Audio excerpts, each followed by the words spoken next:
Come on. One more. Yeah. Good. Hey.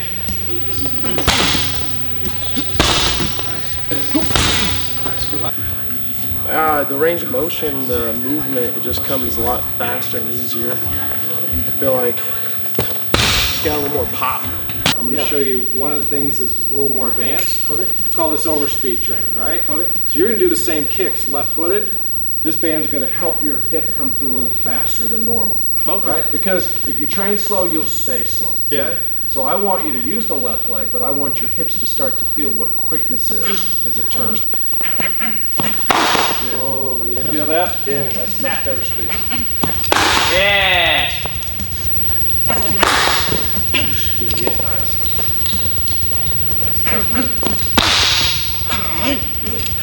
Getting a little more pop on the kick, right?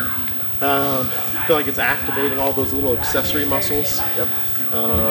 But it feels good. Like if your body's not moving right, you're not. I mean, lots of people, they want to be able to throw those big high kicks, but if your hips aren't moving, you ain't going nowhere except on your back, you know?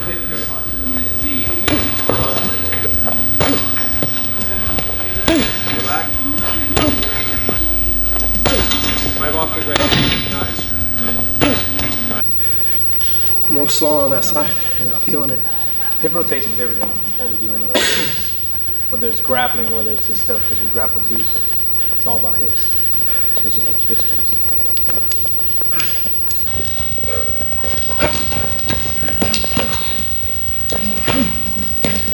Relax.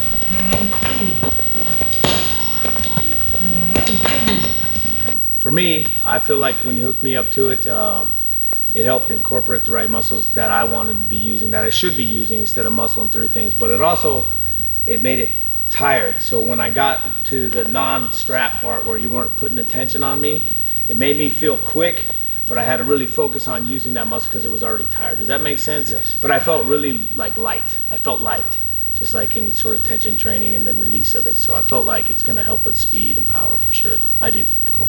Awesome. Yeah.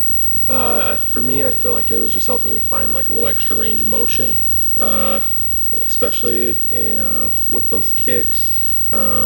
Really being able to sit down just a little bit deeper, and it forces you to do it. And then when I took the bands off, I felt like my body was naturally going, sitting down on the punches just a little bit more, and again activating all those little accessory muscles, because you know, with what I do is I really want to have good movement, and if my body can't move that way, I'm not going to be able to score those kicks or score those punches. Yeah. So, yeah. One of the main things too I talk about in my gym as far as fighting and stuff, to hurt somebody, we have to break their balance, whether that's with angles, whatever, pressure, some sort of balance. And what I noticed, and we talked about it, was not necessarily always on the fire, it was the coming back and returning to stance.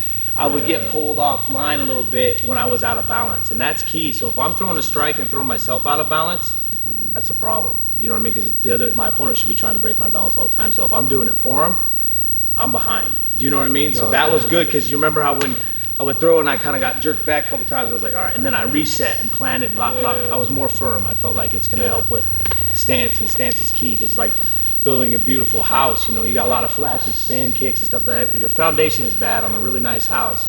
The foundation goes bad, the whole house crumbles. So it's key, and I think that's where this is starting. The training is from the ground, from the roots up, and that's, to me, that's important. So I agree. Awesome. Yeah, just like we were saying, find that good balance. Yeah. So like good workout. Yeah. That was a good one.